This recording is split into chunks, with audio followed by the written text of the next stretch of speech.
Good morning and welcome to Member Focus Monday. I'm Christina Schaefer, Director of Social Media for HAR. And I am joined this morning by Patrick Jankowski, who is, I would say, a regular on this program now. Patrick, we just love getting updates from you, and thank you so much for coming back. Always glad to come back. Always glad to share insights with the people in the real estate community. Thanks for having me. Absolutely. Just for those who may not have heard from you before, if you could tell us a little bit about who you are and what you do, and also what the partnership does. I'm the Senior Vice President of Research at the Greater Houston Partnership. I have been there almost 40 years, believe it or not. I started there out of college, left and came back, but 40 years altogether. I lead the research team. We do all the data gathering, the economic analysis, the business analytics that the organization needs to pursue its mission. Now, the partnership's mission, kind of in a nutshell, is what we're trying to do is make Houston a better place to live, work, learn, build a business. We do that by we recruit corporations to the region. We go to Austin and advocate on policies on behalf of the Houston region. And we provide services to our members to try to help them grow their business. Excellent. Well, thank you. And thank you again for coming on the program and sharing all of your insight with our members today. We're going to dive right in and really just try to answer right off the bat some of the looming questions that I think we all have about the economy here in Houston and nationally. And with that, what is the overall status of the Houston economy? Christine, let's go ahead and start with that. I sent you just a few slides. Let's go ahead and start with that very first slide. During the early stages of the pandemic, you can see it, we lost almost 360,000 jobs. As we came out in May of 2020, we started creating jobs again. You can see we've created almost 400,000 jobs. So if you want to know what the state of the economy is, one thing I need to let you know is that we have recovered everything we lost in the pandemic. I mean, in the aggregate. There are some sectors that aren't fully recovered. But we are in best shape as far as job count than we've ever been. Go ahead and put that second slide up, please. This is what payroll employment looks like going back over the last roughly 12, 13 years. And you can see the line's a little jagged. That's because job growth doesn't occur at the same pace throughout the year. There are months when we always lose jobs. We always lose some jobs in January. We always lose a few in July. But overall, you can see the trend has been up. If you go there and look at the area between 20 and 21, you can see that huge dip we had, and that was the initial COVID pandemic hit to the job market. And you can see we climbed up. Now, it's not real easy to tell on this slide, but that uppermost point of the line, that's the highest point on the graph. What I'm trying to say is that we have more people working in Houston now than have ever worked in Houston before. Employment is at an all-time high. We have 3.2 million payroll jobs in the region. Just absolutely outstanding. That's excellent news. We love to hear that. Yeah. Well, there's some other things I could share with you about what's Sure. going on with the economy. And you guys are going to have to forgive me. I did bring a notepad. It's kind of hard to remember all the numbers. It's kind of hard to remember, all the facts. But almost every sector, not every sector, but almost every sector has recovered their jobs. There's just a few that are still below the pandemic. So in the aggregate, we're higher than we've ever been before, but there are a few sectors that are still struggling a little bit. One is, as I look at my notes, real estate, commercial still struggling a little bit, hotels a little bit, construction struggling a little bit, but retail has gotten back everything it lost. Restaurants have gotten back everything it's lost. Healthcare has gotten back everything it's lost. The government sector has gotten back everything it's lost. The two sectors that worry me the most that are slow to recover have been manufacturing and energy. Now, energy, that downturn actually started not with the pandemic. It actually, you could go all the way back to 2018, and you started to see some slip in the energy sector. And a lot of you, if you look at the manufacturing jobs that we still need to recoup, the manufacturing jobs are in the areas of manufacturing oil fielding equipment and pipes, valves, and flanges. So those two sectors are tied to each other, and that's because of not what's cyclical, but that's we're seeing a transition in the industry.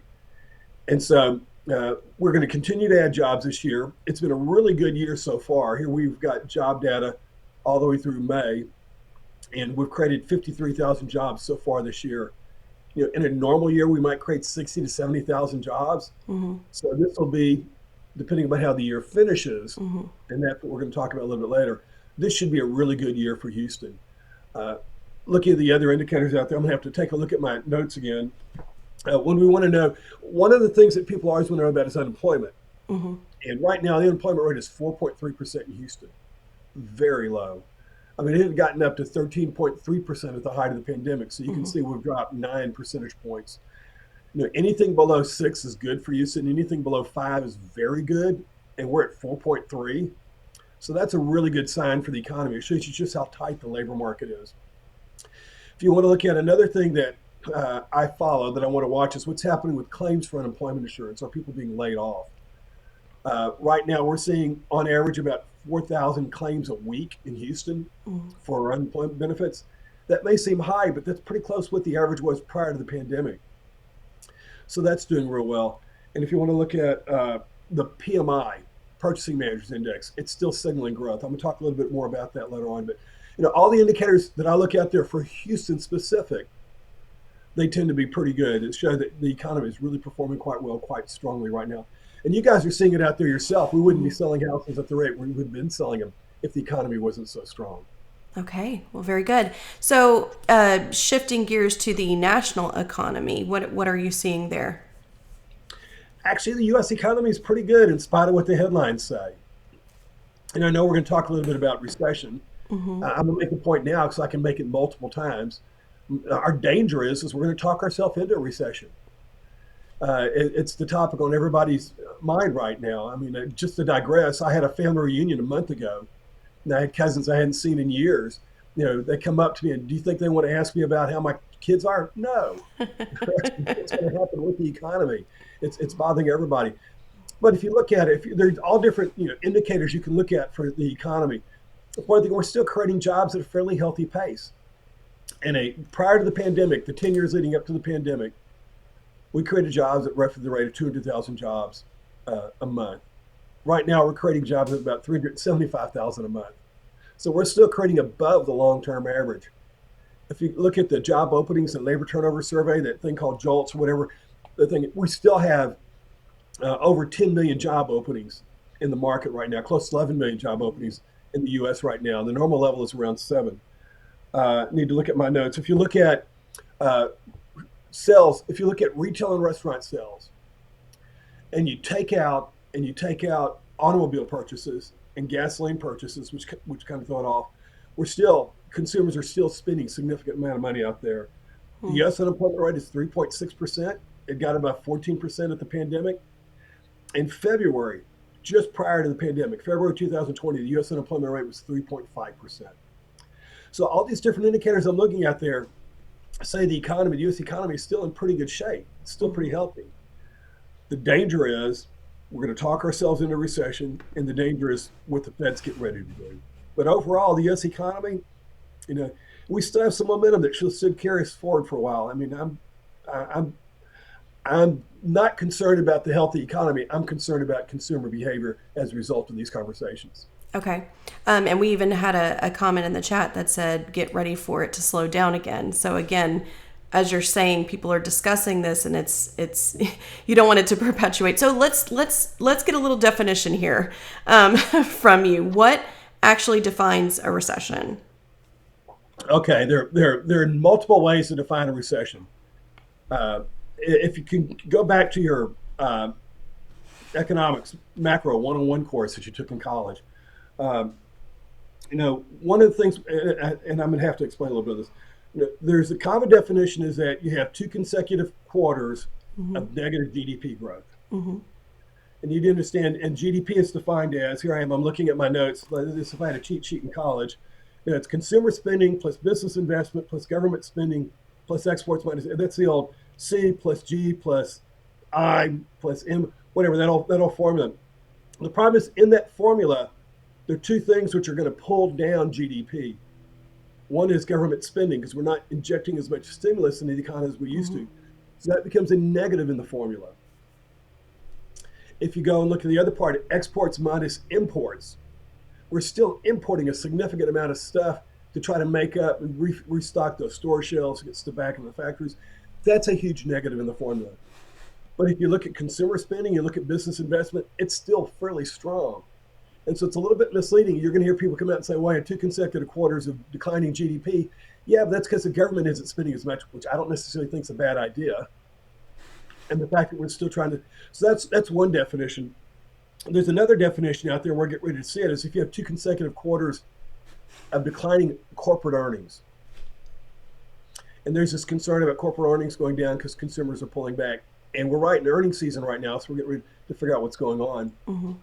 But the best definition out there comes from something called the National Bureau for Economic Research, NBER. And they actually have a group of nerds there. A group of nerds, yeah. I wish I was one of those nerds. These are really smart guys from Harvard and from MIT and from Berkeley and from Northwestern, Princeton. They're called the Business Cycle Dating Committee. And what they do is they actually have a mandate from Congress to date the business cycle.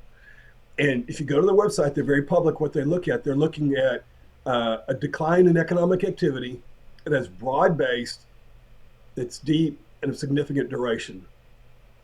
So they leave it more loosely, but what they specifically look at, they're looking at personal, once again, I'm having a look at my notes, personal income, they're looking at retail sales, they're looking at consumer expenditures, they're looking at business investment, they're looking at manufactured sales, they're looking at industrial production, a couple others, and they're going to be looking at all those different factors before they determine whether we're in a recession. And so I looked at those just recently, and all those are still trending up. So you may have this technical recession, but not have one according to the Business Cycle Dating Committee. I think we're good this year. I think we're going to be good up until the fourth quarter for both Houston and for the U.S. Fourth quarter, I think we'll be good up till maybe October, November. And I'm not saying that we're not going to be good beyond then, but there's so much uncertainty out there right now. Right. My concern is not for this year. My concern is for next year. So I think that leads us. We are going to have a recession. It's a question of when. Okay, so that I was going to say, I think that leads us into our next question is, do you think we're headed towards a recession? And also, if so, do you think it will be a hard landing or a soft landing? And when will we start to see the effects of that?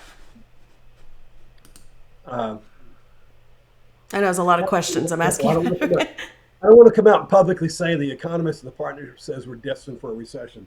You can see the headlines now. The problem is what the Fed's going to do. The challenge is the Fed's trying to control inflation. We had the report that came in on Friday. U.S. inflation was 9.1%. We get a separate measure for Houston. Inflation in Houston was actually 10.2%.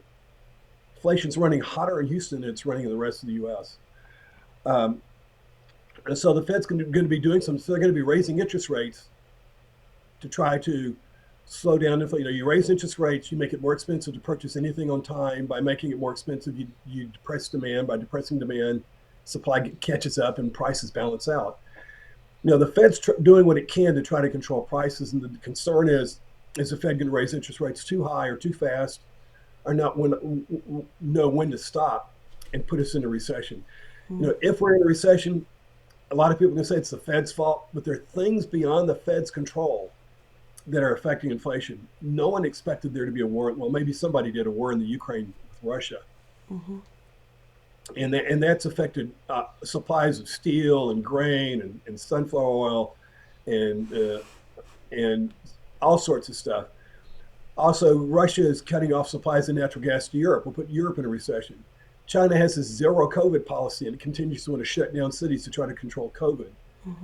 I mean, those are the sort of things interest rates aren't necessarily going to fix. And so, yeah, I'm kind of worried about 2023. That's when I'm really worried, not this year. I think it's inevitable we'll have a recession. The question is it going to be in 23 or 24? Okay.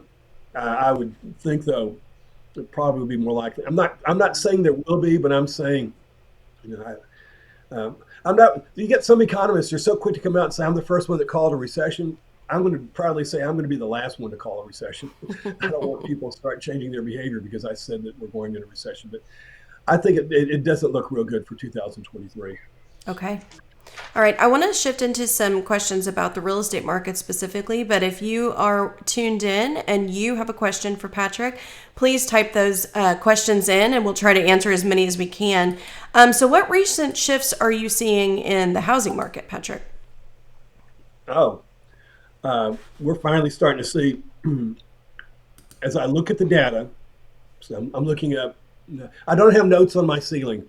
My notes are here. That was just my trying to get my thoughts together. Okay, HAR put out your report on Wednesday. Lots of good data. I love that data. You guys are probably one of the best at giving me data that I can work with. And I looked at it and analyzed it and came to a couple of conclusions. One thing, it seems like the local residential market may be plateauing. Mm-hmm. I'm not saying peaking, plateauing. Seems like we may be performing at this level for a little while, but there are some things, and this is where I really do have to look at my notes. There are some things that I saw. One thing, there was a dip in closings in June, a significant dip. We saw a minor dip in April, minor dip in May, significant dip in June, dip about 8.9%. And at first, I thought that, I was really concerned about that dip. And then I went back and looked at data for the last 10 years. If you take out 2020 and you take out 2021, closings always dip in June. Mm-hmm. It just have always dipped. 20 and 21 were an aberration. Closings went up because the market was so hot.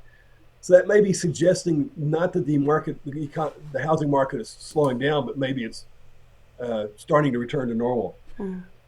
The other thing is pending sales dipped. They also dip in June, but I'm not sure why. I'm not sure why they dipped, because they also always dip. Listings jumped.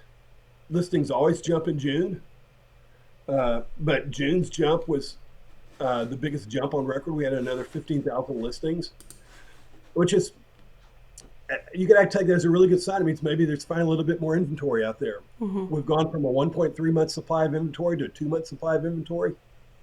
We're not nearly back to where we need to be, but it's trending in the right direction. That'll give you brokers out there something to sell, and it also means maybe it'll be a little bit less pressure on prices. Mm-hmm. One of the things I want to discuss, I'm sorry, I keep on looking at my notes. One of the things I want to discuss is I keep on hearing that 6 months is a balanced market. I think I'm going to challenge you guys. I think we need to throw that out. I don't think 6 months. 6 months was a balanced market in pre-internet days. But now there's so much that takes place on the internet. It's shortened the cycle. Mm-hmm. A lot of buyers do a lot of research before they talk to a broker. I went and looked at the data for the last roughly, how many years did I look at? Last 25 years. Almost never have we had a 6 month supply of inventory. If you look at it, when I looked at the data, if you look at 3.5 to maybe 5 months, somewhere in that range, that's when the bulk of the inventory, that's the number of months, 3.5 months to maybe 5 months, that accounts for maybe 40% of where the market's been. So I think we need to readjust that, not say 2 months, 6 months of inventory. Mm-hmm. Once we get back above 3 months of inventory, I think we're getting closer to a balanced market. I actually think if we get to 6 months, we're probably not balanced. It's probably too much inventory. House prices continue to go up. A little bit of hope there. This time last year, we were seeing prices escalating at the rate of 16, 17% a year. Now they're escalating at a rate of 11% a year, still double digits, still pretty high. But it's trending in the right direction. The long-term average in Houston, to look at home price appreciation, they should be appreciating maybe 3 to 5% a year. And so we really need to get back down to that, because it also gets back down into affordability issues, which I know we're going to talk about. Mm-hmm. So, as I see the data, I think the market is kind of plateauing. I'm not going to say peak, because peak implies a drop off. I think we'll probably perform at this level for a while before we start to see it slip some. I still think there's enough potential demand out there to sustain this level of activity for another month or two. Okay, wonderful. Let's talk a little bit about rentals. Do you find that people are choosing to rent rather than buy in the Houston area at this time? You're seeing people who are renters either out of necessity or out of choice. Some renters are just some would-be home buyers are simply getting priced out of the market. When I look at your report and I see that houses priced under $250,000, the number of sales have dropped off significantly. That's because there are very few houses out there under $250,000 anymore. Most of the houses are going to be $300,000 or more, going to be between that $300,000 and $500,000. Mm-hmm. So affordability is definitely becoming an issue, and it's making it harder for people to qualify, or people are deciding that they don't want to. And so, yes, people will be renters. There's a firm out there, some of you guys may know, called John Burns Real Estate Consulting. and I need to go back and look at their numbers. They've done an analysis and they published this, and they've looked at uh, 10 years ago, uh, 65% of the potential home buyers in Houston could qualify for an entry level home. According to John Burns, now only 43% of Wow. households out there could qualify for an entry level home. So that gives you some idea of affordability. One other one is there's a great economist at Zonda named Allie Wolf, who I follow. If you guys want to follow someone on Twitter, follow Allie Wolf. She's great. And she tweeted this out, and I'm going to read it. It says, if someone could afford a $450,000 home at 3% interest rate, at a 6% interest rate, that home was only $316,000. So you're getting it harder and harder as interest rates go up and prices go up. Affordability is an issue. One other thing, if you want to talk about John Burns, once again, I'm going back to some of their numbers because they're excellent numbers, excellent report. Thank you, David Jarvis, for sharing that with me if you're on the call. The difference between renting a single family home and buying a single family home, that monthly payment versus a monthly mortgage, is about $370 beneficial to the renter. It's $370 cheaper to rent than buy. If you're going to rent a 3-bedroom, 2-bath apartment in Houston, regardless, just kind of the average, the differential is about $1,000. And so I can see families definitely saying we're going to rent. Mm-hmm. And you can even go, once again, I have to look at my numbers. If I can find my numbers, I was looking at this. No, I can't find my numbers, guys. I wrote it down, but I can't find it. Here you go. Here you go. Uh, Tomball Spring area, nice place to live. 3-bedroom, 2-bath apartment for $1,400 versus $2,400 for a house, Mm-hmm. and you can move into a nice school district. So yeah, I think you're going to see people who either they're going to be renters by choice because they want to take that $1,000 and do something else with it, Mm-hmm. or because they can't qualify anymore, or they don't want to live in a smaller house in a neighborhood that they'd rather not live in. Okay. Do you think that rent prices will eventually outpace mortgage prices? No, Okay. no, I really don't. Not for apartments and not for single family homes. We've right now got what 14,000 apartments being built right now. Mm-hmm. The occupancy rate's around 91, 92%. If you're willing to rent an apartment, you'll always be able to find an apartment cheaper than the house that you would rent. It's just a question of whether it's a question of location, location, location. Okay. So based on this data with the rising home prices, rising mortgage rates, do you believe the dream of home ownership is out of reach?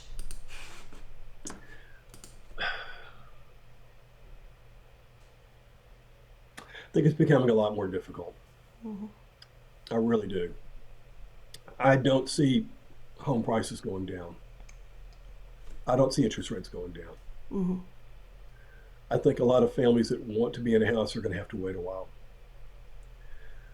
The Fed's going to raise interest rates. The Fed raising interest rates doesn't directly affect mortgage rates. It's what happens with Treasury bills.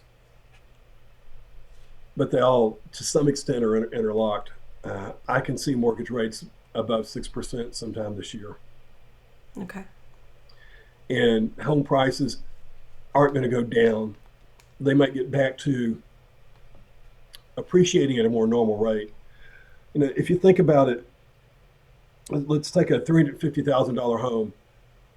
And this is something, once again, I have to go back and look at my notes. Guys, thank you for humoring me on this. I have to go back and look at my notes. A $350,000 home, you lose 10% of the value. Let's say we have a recession, and a recession sends housing prices down 10%. That knocks $35,000 off the price of a $350,000 median priced home. That only gets us back to where home prices were in January of this year. Mm-hmm.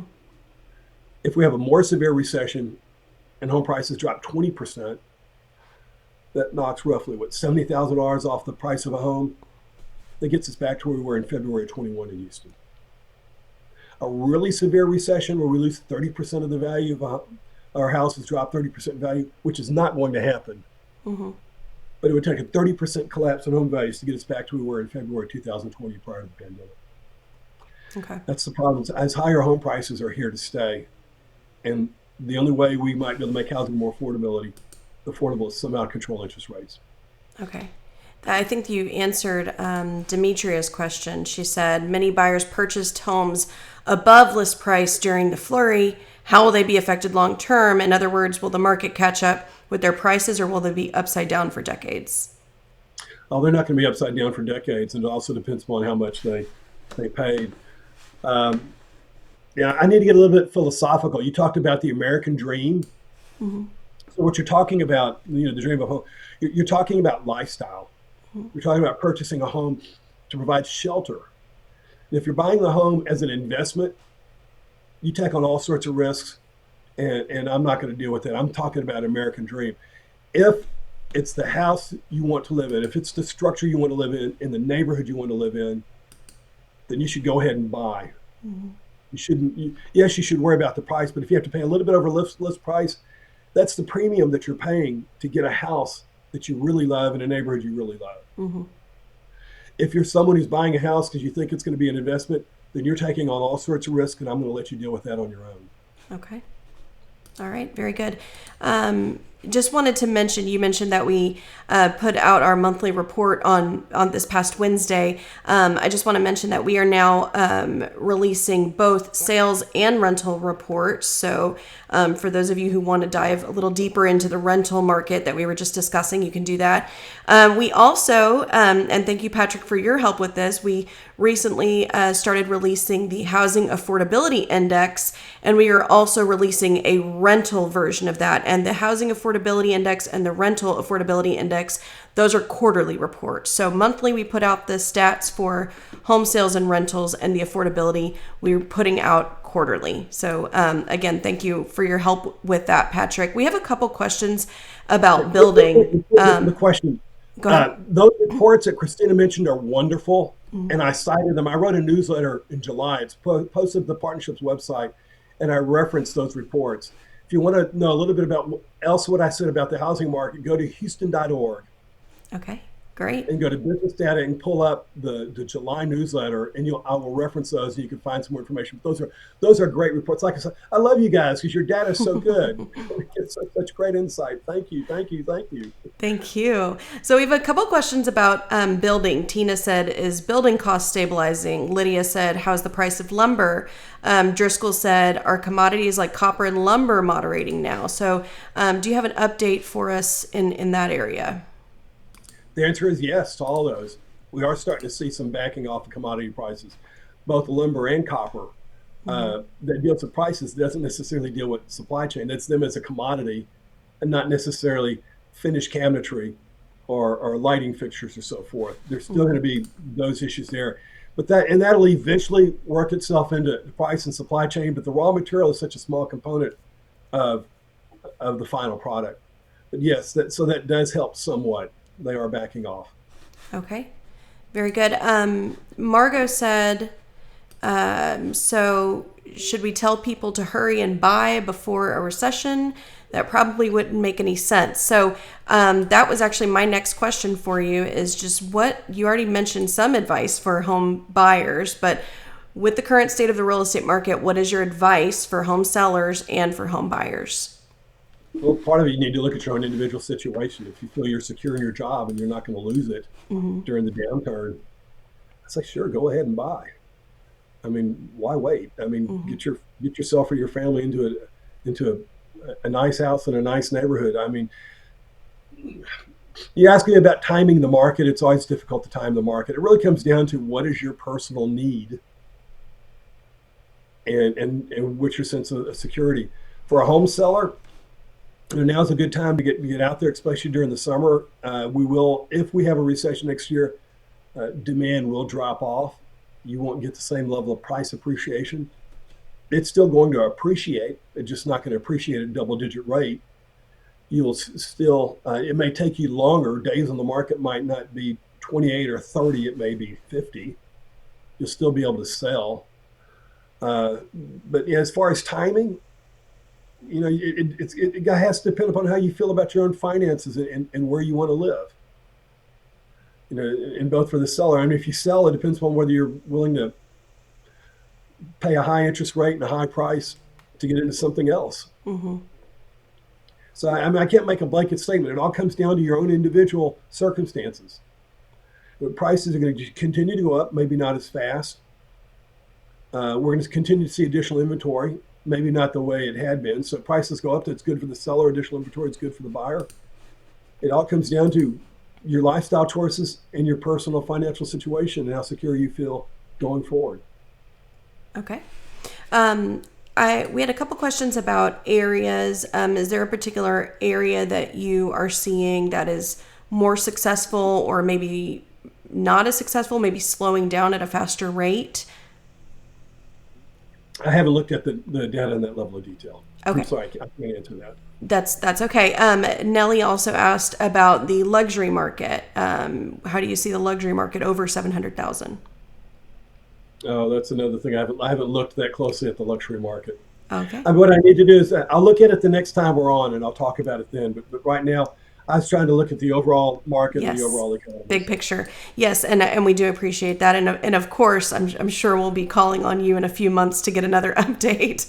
Felita, Let's talk again in the fall. Yes, We'll have absolutely. a little clarity on the economy. Yes, let's do it. Felita said, how high are you anticipating the feds to raise interest rates? Oh, I can see another 150 to 200 basis points this year easily. Okay. So, and then hopefully they'll pause and look and see what's happening with the economy with growth. But easily, the next meeting, 75 basis points. The meeting after that, another 75 basis points, and then they're going to sit and probably assess, and maybe they'll go back to 50 or 25. But the problem is the Fed's trying to control a situation they have very little control over. As I said, the Ukraine, China, those two things have thrown China's zero have thrown such a monkey wrench into the gears that it's just hard for the Fed to control the economy when there's so many external factors driving inflation. Okay. A few more questions here, and a lot of people are thanking you for this great information, but you've already mentioned a little bit of your outlook, but let's hear it now. Your outlook for the remainder of 2022 and into 2023. Let's just, Christina, that third slide that I shared with you, would you put it up on the screen now? Absolutely. Okay, what you're looking at there, it's the 20 most populous metropolitan areas in the United States. And it's showing what percent of the jobs that they lost during the pandemic have they recovered. And you can see Houston in that yellow column, it's recovered 102% of all the jobs it lost. So if you look kind of to the left-hand side, there are only 7 metros that have recouped everything they've lost during the pandemic. Then you can look at the other 13 of the major metros and you can see how they're struggling. If we slip into a recession, Houston is in much better shape than most other metros to survive it, to endure it, to go through it. Because if we have job losses, we're losing jobs from an all-time high. Or the others to the right-hand side, if they start to lose jobs in a downturn, they're losing jobs from an already weak position. It's going to make them even weaker. So we can absorb a downturn or endure a downturn a lot easier than some of these others. I think this year, we're okay. I think there's still a lot of momentum left in the economy for both Houston and the U.S. It's 2023 I'm worried about. The Purchasing Managers Index, I talked about that earlier. It's a survey the Institute for Supply Management puts out. And they go and they ask the supply managers questions about production, employment, sales, prices they're paying, inventory, and so forth. Crunch all these numbers and come up with an index. Whenever that index is above 50, that's a sign the economy is expanding and will continue to expand for the next 3 to 4 months. Well, the June PMI came in at 55.5, which is still pretty good, but that's a bit of a slip. It was at 57.5. So we are seeing a softening in the economy. But there's still growth in employment, there's still growth in production, still growth in new orders. It's just not as strong. And here we are, we're over halfway through the year. I think we'll do fine and through well into the fourth quarter. We'll see what October number is going to look like. But I think we're okay this year. It's 2023. Part of it's going to depend upon, a lot of it's going to depend upon what happens in Europe, believe it or not. People don't understand just how serious the gas supply is in Europe. Maybe you've heard the headlines. The Russians are threatening to cut off supply of natural gas to Europe. And we think of it in terms of, well, people's houses are going to get really cold during the winter and they're going to cut down electricity. But natural gas, there are companies in Germany that depend on Russian natural gas, chemical companies depend upon Russian natural gas as their feedstock. And the companies in Germany, they're actually determining, can they shut down their chemical plants this winter? If you have chemical plants in Germany that have to shut down because they don't have natural gas, what that means is it's going to create a whole new issue of supply chains, because the plastics that they supply or the things that they produce become inputs here in Houston. That's the sort of thing that if we have a really hard winter in Europe, there's no way they can avoid a recession, and it will come back and hurt us. If they have a mild winter in Europe, and natural gas still, they're able to source what they need, maybe things a little bit better. But we're looking at what's going to happen 5-6 months down the road. And as we know, things change very quickly. But I do feel comfortable about 2022. It's next year that I'm very concerned about. Okay. Well, again, Patrick, thank you so much. You've shared great information today, as usual. I'm sure we'll get you on the calendar again for the fall. And I know you're also going to be speaking for some events coming up for us too. So we're looking forward to that. Patrick, if you could really quick, because we always love to give people the information about the Houston.org website and your economic outlook. So tell us really quick where they can sign up to receive the monthly economic outlook that you put up. Okay, go to www.houston.org. And if you go there, there's something called business data or data. Open that up, and on that page, when you look at the business data, there are all sorts of what we refer to as key economic indicators. We do something on housing, we do it on employment, we do it on purchasing managers index, airport traffic, we'll do it on retail sales, we do it on sales tax, we do it on container volumes. We've got about 30 different key economic indicators. Click on any one of those, and it takes you, there's a spot there where you can sign up for these. And I'd say these indicators, we'll send them out to you guys. They're usually no more than a 2-minute read. Sometimes they're just a 1-minute read. I'm not going to go into this long tale about woe is us because we can't find what we need in the store. I'm simply going to say, this is what the data is saying. A 1-minute read, you get a real quick overview, drops in your box a couple times a week. Just sign up for it. And the newsletter is there as well. So either one of those, you open up either one of the key economic indicator or the newsletter, and on that, it tells you where you can go and sign up for more. Wonderful. And we can definitely drop a link to that in the comments as well. Again, Patrick, we truly appreciate your time today. And you never have to worry about looking at your notes when you're on our program. We appreciate that. I do want to let everyone... I realize now that there are things I didn't talk about that I wanted to, but I guess we'll wait and save that for the next time. So I guess so. If there's anything you wanted to throw in at the last second, we can hear it now. It's just, I'm still bullish on Houston. I'm not worried about Houston the way I'm worried about other metros of the rest of the U.S. We always, I joke, I told you I've been at the partnership for roughly 40 years. I've been through 6 recessions. I might be getting ready to go through another one, my 7th, but the old joke is, I said, how many recessions have we been through? 6. How many recoveries have we had? 6. It's whatever happens, we'll get through it. It might be a little bit painful, but we always come out strong and come out better on the other side. Well, thank you, Patrick. We really appreciate that. I do want to mention to everyone that next week we are going to dive even deeper into the Houston area real estate market and the real estate market in the state of Texas with Gerald Klassen. He's with the Real Estate Center at Texas A&M, and he's actually the person that provides us our data every single week and every month. So we are going to discuss all of that with him. So those of you that had specific questions about different parts of town, different price points, save those questions for next week with Gerald, and I'm sure he will answer them. Again, Patrick, thank you so much for your time. We're getting a ton of people thanking you. They appreciate you. Thank you for being so direct without causing panic, Stephen said. So we really appreciate your time. Well, Christina, I really do enjoy talking to you guys, so I'm glad to come back anytime you'll have me. Thank you. Well, that is it for this Member Focus Monday. We'll see everyone next week at 9 a.m. Have a great week, everyone. Bye-bye.